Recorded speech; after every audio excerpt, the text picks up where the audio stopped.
बेटा फिर क्वेश्चन देखो, देखो इस क्वेश्चन से पहले एक चीज समझो। जैसे कि मान लो अभी ये डाइलेक्ट्रिक कांस्टेंट पड़ा, मतलब कांस्टेंट उसमें क्या दे रखा था, 4 दे रखा था। लेकिन जरूरी नहीं है कि ये जो डाइलेक्ट्रिक कांस्टेंट है ये कांस्टेंट ही हो।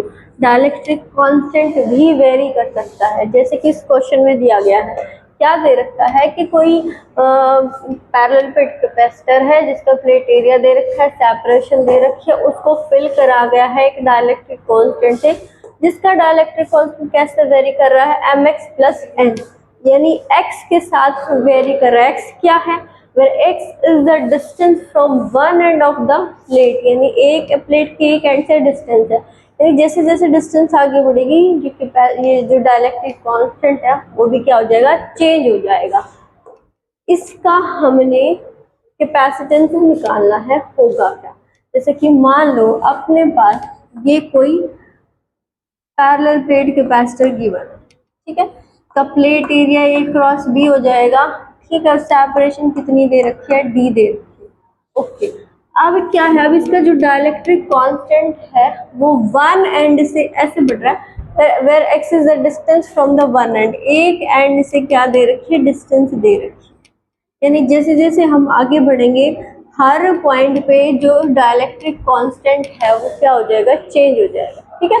इसके अंदर कोई भी डाइलेक्ट्रिक कांस्टेंट डाल रखा था, ओके, जिसका हर एंड पे आगे बढ़ेंगे, आगे बढ़ते बढ़ते बढ़ते बढ़ते जैसे जैसे अपने पास एक्स वेरी करेगा, ये जो इसकी जो कांस्टेंट है वो क्या हो जाएगा, चेंज हो जाएगा। अब इस टाइप का कैसे करें, एक होता तो कैपेसिटेंस हम डायरेक्ट निकाल लेते के इंटू सी से, के सी न्यू कितना हो जाता, के इंटू सी हो जाता। लेकिन अब क्या करें भाई, वेरी कर रहा है, कैसे सॉल्व करेंगे। तो बेटा हमने ऐसे कोई भी चीज वेरी करती है, जैसे डेंसिटी वेरी करती है या कुछ और चीज वेरी करती है, तो उस टाइप के क्वेश्चन को सॉल्व करने का एक ही तरीका होता है, इंटीग्रेशन का, ठीक है। तो कुछ बच्चे तो समझ ही गए होंगे कि क्या यूज होने वाला है, इंटीग्रेशन करेंगे। अच्छा ये तो ठीक है, करेंगे कैसे, करेंगे कैसे, जैसे मान लिया इसको हमने ऐसे एक एंड पे V वोल्ट है, एक एंड पे क्या डाल दिया हमने 0, तो इसके बीच का पोटेंशियल डिफरेंस कितना हो गया, V। अच्छा अब हम क्या करेंगे, हम बेटा यहाँ से x डिस्टेंस पे जाके, ठीक है, एक स्लैब कट करेंगे, ठीक है, जिसकी जो थिकनेस है वो क्या मानेंगे हम, dx। ध्यान से सुनना, क्या करा हमने, यहाँ से x डिस्टेंस पे जाके हम एक स्लैब कट करेंगे जिसकी अपने पास जो थिकनेस है वो कितनी हो जाएगी, थिकनेस हो जाएगी dx, ठीक है, ये थिकनेस हो गई। अब क्या करेंगे, अच्छा अब हम इसका निकालेंगे। अब ये अपने पास प्लेट है तो अपने पास इस ये वाला कैपेसिटेंस बन जाएगा अपने पास, ठीक है, ये दो प्लेट हो जाएंगे। अब इसका हम स्मॉल कैपेसिटेंस लिखे DC, ठीक है, वो किसके इक्वल हो जाएगा, होगा बेटा K इंटू अपने पास इसका area divide K epsilon not area divide bye इसकी सेपरेशन। अच्छा K कितना है, K की वैल्यू दे रखी है कितनी अपने पास, mx प्लस n, ठीक है, एप्सिलॉन नॉट एरिया, इसका एरिया कितना होगा भैया, एक प्लेट को ध्यान से देखो, ये दो प्लेट ऐसे रखी है, ठीक है, और डाइलेक्ट्रिक कांस्टेंट कैसे वेरी कर रहा है, ऐसे वेरी कर रहा है, ठीक है। तो हमने क्या करा, यहाँ से ऐसे डिस्टेंस पे जाके एक प्लेट कट करी, तो प्लेट में कट करेंगे तो हम ये प्लेट कट करेंगे ऐसे, थिकनेस कितनी होगी, dx मानी होगी, और ये इस टाइप की दो प्लेट ऐसे कट करी होगी। अच्छा अब क्या, इसका एरिया कितना होगा, अगर हमने ये वाली प्लेट कट करी है तो इसका एरिया कितना हो जाएगा, फिर ये इसकी जो सेपरेशन, ये जैसे मान लो ये कोई अपने पास प्लेट है, छोटा बनाएंगे वरना तो फिर क्वेश्चन सॉल्व कहाँ करेंगे। जैसे मान लो अपने पास ये अपने पास पैरेलल प्लेट कैपेसिटर है, तो ये दो प्लेट्स हैं, ठीक है।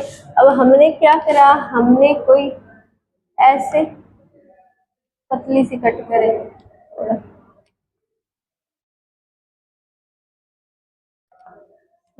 जिसकी थिकनेस हमने कितनी ली है, थिकनेस हमने कितनी ली है, बिल्कुल dx थिकनेस ली है इसकी,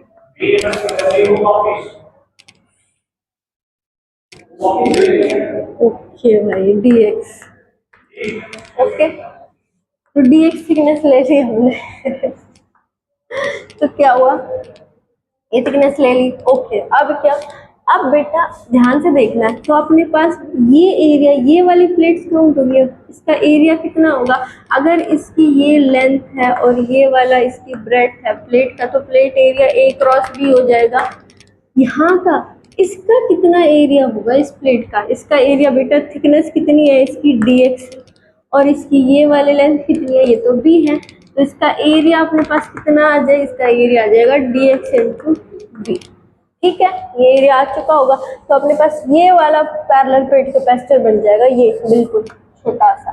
तो इसका छोटा सा कैपेसिटेंस कैसे लिखा जाएगा, के epsilon not a by D, के तो लिख लिया एप्सिलॉन नॉट, एरिया कितना रहेगा इसका dx इंटू बी।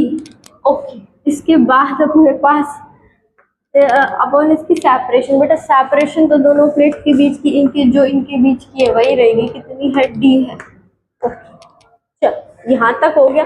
ओके, अब क्या, अब आगे, अब ध्यान से सुनना, हमने क्या करा, इसको v वोल्ट दिया है, तो हम क्या करेंगे, हमने एक का निकाला और बाकी का दूसरी प्लेट्स क्या, जैसे एक का हमने मान लिया। अब ऐसे ऐसे हम प्लेट्स को अगर जोड़ते जाएंगे, इसका डीसी निकाला, इस दूसरे का डीसी, तीसरे का, जैसे दूसरा हमने ऐसे कंसिडर कर लिया, तीसरा, चौथा, ऐसे ऐसे यहाँ से शुरू होके हमने ऐसे ऐसे डीसी यहाँ तक निकालने हैं, है ना। ओके, तो देखना, अगर इसका पोटेंशियल V वोल्ट है, तो यही, क्योंकि ये सारा कंडक्टर है, कंडक्टर पे क्या हो जाएगा भैया, अगर इसका V है तो इस पे भी होगा V V V, लास्ट तक V रहेगा, और इसका 0 है तो इसका 0 0 0 0, इसका भी 0 रहेगा। यानी ये जो कैपेसिटर हमने बनाए, अरेंज करे, किस में होंगे, सीरीज में या पैरेलल में, किस में पोटेंशियल है वो सेम रहता है, पैरेलल में पोटेंशियल सेम रहता है। तो मतलब ये जो कैपेसिटेंस हम अरेंज करेंगे वो किस में करेंगे, पैरेलल में, और पैरेलल में कैपेसिटेंस कितना आता है, C1 plus C2 plus C3, है ना। तो अपने पास C इक्विवेलेंट कितना आएगा बेटा, इंटीग्रेट कर देंगे किसको, हम DC को, ताकि direct DC1 plus DC2 DC3 ऐसे इंटीग्रेट हो जाए, जुड़ जाए साथ में। ओके, पैरेलल में है इसलिए हमने ऐसे लिखा है। अच्छा, दूसरी बात, कहाँ से कहाँ तक वेरी करेंगे भैया, ये शुरू वाला था कहाँ पे था, 0 पे, लास्ट वाला कहाँ पे होगा बेटा, ये सेपरेशन कितनी हो चुकी, ये लेंथ कितनी है बेटा, यहाँ पे लिखा होगा ना हमने, ये वाली कितनी है अपने पास, a है, तो कहाँ से कहाँ तक वेरी करेगा अपने पास, 0 से लेके a तक। ठीक है, ओके, करो भाई, डीसी की वैल्यू लिख देते हैं हम, यहाँ पे लिख देते हैं, C इक्विवेलेंट कितना आ जाएगा, mx plus C into epsilon not dx into B. B को मैं इधर ऐसे लिख लेती हूँ, डिवाइड बाई डी, इंटीग्रेट कर देंगे 0 से लेके a तक। अब जो कांस्टेंट C नहीं है बेटे यहाँ पे n है शायद, ये दोनों कांस्टेंट है, ये d भी कांस्टेंट है, बाहर ले लेते हैं, epsilon not b by D. अच्छा, इसका इंटीग्रेट करेंगे, इसको इंटीग्रेट करेंगे तो mx है, तो इसका कितना आ जाएगा, mx square by 2 plus nx, 0 से लेके a तक इसका इंटीग्रेशन हो गया। बस अब हमने वैल्यूज को 0 रखेंगे, x की जगह 0 रखेंगे तो भैया 0 0 हो जाएगा, a रखेंगे तो अपने पास x की जगह क्या आ जाएगा, a आ जाएगा। तो final limit minus initial limit रखते हैं, तो epsilon not D b divide by D कितना आ जाएगा, M A square by 2 plus N, ये आ जाएगा बेटा अपने पास C इक्विवेलेंट, जो हमसे पूछा था, कैपेसिटेंस ऑफ कैपेसिटर। ठीक है, ये आ जाएगा। ओके, खुश।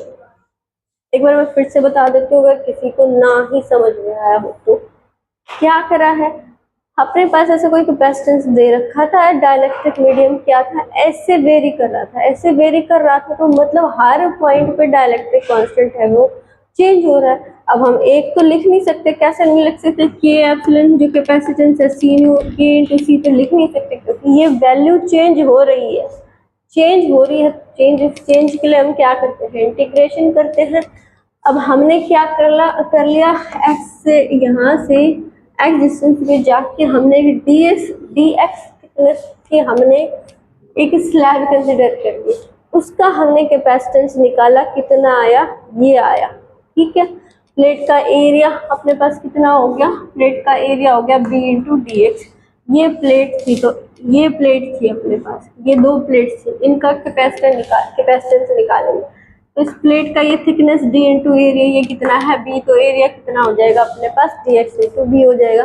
सेपरेशन दोनों के बीच की d हो जाएगी, तो हमने वो रख दिया और उसको क्या कर दिया, इंटीग्रेट कर दिया। सारे सब पे वोल्टेज सेम है, तो अपने पास मतलब पैरेलल में अरेंज करा, पैरेलल में हमने इसका डायरेक्ट इंटीग्रेशन कर दिया, जो आंसर अपना ये आ गया। ठीक है बेटा, बस बेटा आज के लिए इतना ही बहुत है, इसको ढंग से पढ़ते हैं।